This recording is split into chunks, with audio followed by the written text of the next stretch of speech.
দেখতে যতটা সুন্দর বন্ধুরা, খেতেও কিন্তু দারুণ লাগবে। দেখুন কতটা সুন্দর হয়েছে এটা। নমস্কার বন্ধুরা, লতিকার রান্নাঘরে আপনাদের সকলকে জানাই স্বাগতম। বন্ধুরা, আজ দারুণ সুস্বাদু একটা টিফিন নাস্তা বানিয়ে আপনাদের দেখাবো। তো এই রেসিপিটা কিন্তু খুব কম তেলে আমি বানাবো। সামান্য 2-1 চামচ তেল দিলেই এই দারুণ স্বাদের একদম মুখরোচক টিফিন নাস্তা রেসিপিটা তৈরি হয়ে যাবে। তো বন্ধুরা, আপনাদের প্রত্যেককে অনুরোধ রইল আজকের এই ভিডিওটি আপনারা প্রথম থেকে শেষ পর্যন্ত দেখুন। আমি আশা করছি আজকের এই রেসিপিটি আপনাদের ভালো লাগবে। তো বন্ধুরা, এখানে আমি একটা মিক্সিং জার নিয়েছি আর এই কাপে 1 কাপ আমি সুজি নিচ্ছি। তো সুজি দিয়ে আজকের এই রেসিপিটা আমি আপনাদের বানিয়ে দেখাবো। খুব কম সময়ে আপনারা এই রেসিপিটা বানাতে পারবেন। আর এই সুজির মধ্যে দিয়ে দিচ্ছি আমি একটা লস্যি। আপনারা কিন্তু টক দইও দিতে পারেন এই রেসিপিটা বানাতে। তো আমি এখানে একটা লস্যি দিয়ে দিলাম আর দিয়ে দিচ্ছি 2 চামচ চিনি। তো আমি এখানে 2 চামচ চিনি দিয়ে দিলাম আর দিয়ে দিচ্ছি পরিমাণ মতো লবণ। বন্ধুরা, এটা এবার মিক্সিতে দিয়ে আমি একবার ঘুরিয়ে নেব, সুজির দানাগুলো পেস্ট হয়ে যাবে। তো বন্ধুরা, সুজিটা আমি মিক্সিতে দিয়ে একবার ঘুরিয়ে নিয়েছি। দেখুন সুজির দানাগুলো কিন্তু একেবারে ভেঙে গেছে আর পেস্ট হয়ে গেছে। তো এর মধ্যে আমি দিয়ে দেব একটু সাদা জিরে। তো বন্ধুরা, একটু সাদা জিরে ভালো করে হাতে ঘষে নিয়ে আর দিচ্ছি। জিরের সেন্টটা খুব ভালো বেরোবে। এবার ভালো করে আমি মিক্স করে নিচ্ছি। তো বন্ধুরা, আমার সুজির ব্যাটারটা কিন্তু একদম তৈরি হয়ে গেছে। তো বন্ধুরা, আমি এখানে একটা থালা নিয়েছি, থালার মধ্যে দিয়ে দিচ্ছি কিছুটা সাদা তেল। তেলটা থালার চারিদিকে খুব ভালোভাবে লাগিয়ে দেব।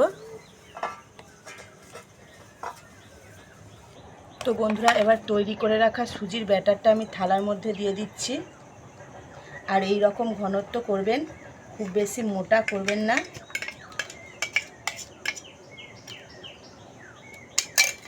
এবার ভালোভাবে থালাটা একটু নাড়িয়ে সুজির ব্যাটারটা আমি থালার মধ্যে সেট করে বসিয়ে দেব।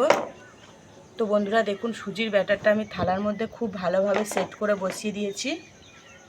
তো বন্ধুরা, আগে থেকে আমি উনুন জেলে কড়াতে জল দিয়ে দিয়েছি পরিমাণ মতো, আর একটা স্ট্যান্ড বসিয়ে দিয়েছি আর জলও গরম হয়ে গেছে। তো কড়ার মধ্যে আমি এই থালাটা সমানভাবে বসিয়ে দিচ্ছি আর আমি 2-3 মিনিট ঢাকা দিয়ে দেব। তো বন্ধুরা, 2 মিনিট হয়ে গেছে, ঢাকনাটা খুলছি। দেখুন সুজির ব্যাটারটা কিন্তু অনেকটাই সিদ্ধ হয়ে এসেছে। এবারে ওপর থেকে একটু আমি ঝাল লঙ্কার গুঁড়ো ছড়িয়ে দিচ্ছি, যাতে এই রেসিপিটা ভীষণই চটপটা লাগে, টেস্টি খেতে লাগে। তো বন্ধুরা, আরও 5 মিনিটের জন্য ঢাকা দিয়ে দিচ্ছি পুরোপুরিভাবে, যাতে এটা সিদ্ধ হয়ে যায়। তো বন্ধুরা, 5 মিনিট হয়ে গেছে, ঢাকনাটা খুলছি। দেখুন বন্ধুরা, এটা আমার কিন্তু একদম পুরোপুরিভাবে সিদ্ধ হয়ে গেছে, হাতে লাগছে না। তো এটা এবার আমি নামিয়ে নিচ্ছি। তো বন্ধুরা, এবার আমি কিছুক্ষণের জন্য এটা ঠান্ডা করে নেব, না হলে থালার থেকে উঠতে কিন্তু খুব অসুবিধা হবে। তো বন্ধুরা, এবার আমি এটা ছুরি দিয়ে কেটে নিচ্ছি। প্রথমে সাইড দিকগুলো একটু ছুরি ঘুরিয়ে নিয়েছি, এবারে মাঝখান থেকে কেটে নিচ্ছি।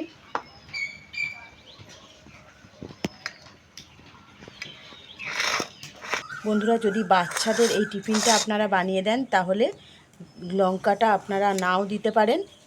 তো লঙ্কাটা দিলে কিন্তু এটা ভীষণই চটপটা খেতে লাগবে। তো দেখুন আমি সুন্দরভাবে কিন্তু পিস করে কেটে নিয়েছি। এবার এই পিসগুলো তুলে নেব। তো বন্ধুরা, এবার এই পিসগুলো আমি তুলে নেব। আর দেখুন কতটা সহজেই কিন্তু উঠে এসেছে আর দেখতে কতটা সুন্দর হয়েছে। দেখুন খেতে কিন্তু দারুণ লাগবে সুজির এই টিফিন নাস্তা রেসিপিটা। তো এইভাবে আমি সমস্ত কটা পিস থালা থেকে তুলে নেব। তো বন্ধুরা দেখুন, সমস্ত কটা পিস দেখুন আমি থালা থেকে তুলে নিয়েছি। আর দেখুন একটাও পিস কিন্তু ভাঙেনি। দেখতে কতটা সুন্দর হয়েছে দেখুন, খেতে কিন্তু দারুণ লাগবে। খুব কম সময়ে আপনারা এই রেসিপিটি বাড়িতে বানাতে পারবেন। তো বন্ধুরা, এদিকে উনুনে আমি বসিয়ে দিয়েছি একটা ফ্রাইং প্যান তাওয়া, আর তাওয়ার মধ্যে আমি দিয়ে দিচ্ছি সামান্য একটু সাদা তেল। তো বন্ধুরা তেলটা আমি তাওয়ার চতুর্দিকে খুব ভালোভাবে ছড়িয়ে দিচ্ছি এভাবে ঘুরিয়ে। আর এই পিসগুলো তাওয়ার মধ্যে আমি বসিয়ে দিচ্ছি। খুব হালকা আছে, এগুলো একটু আমি ভেজে নেব।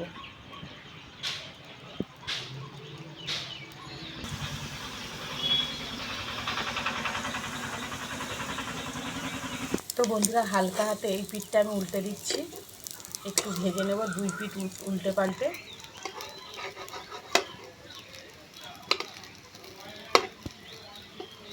তো বন্ধুরা দেখুন এইগুলো আমার ভাজা হয়ে গেছে, আর কতটা সুন্দর দেখতে লাগছে দেখুন, খেতে কিন্তু দারুণ লাগবে।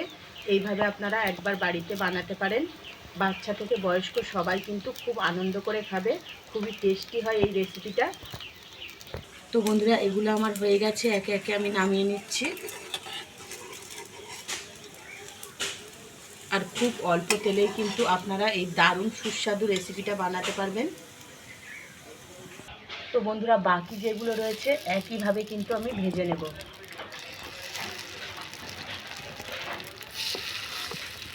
তো বন্ধুরা সব কটা কিন্তু আমার ভাজা হয়ে গেছে। তো বন্ধুরা দেখুন কত কম সময়ে আর সুজি দিয়ে দারুণ স্বাদের এই নাস্তা টিফিনটা তৈরি হয়ে গেল। দেখতে যতটা সুন্দর বন্ধুরা, খেতেও কিন্তু দারুণ লাগবে। দেখুন কতটা সুন্দর হয়েছে, এটা দারুণ টেস্টি আর হেলদিও হবে। রেসিপিটা খেতে কিন্তু দারুণ লাগবে, আর সস দিয়ে পুরো একদম জমে যাবে। তো বন্ধুরা লতিকা রান্নাঘরে আজকের রেসিপি এই পর্যন্তই। আবারও দেখা হবে নতুন একটা রেসিপি নিয়ে। ততক্ষণ আপনারা ভালো থাকবেন। Bye bye.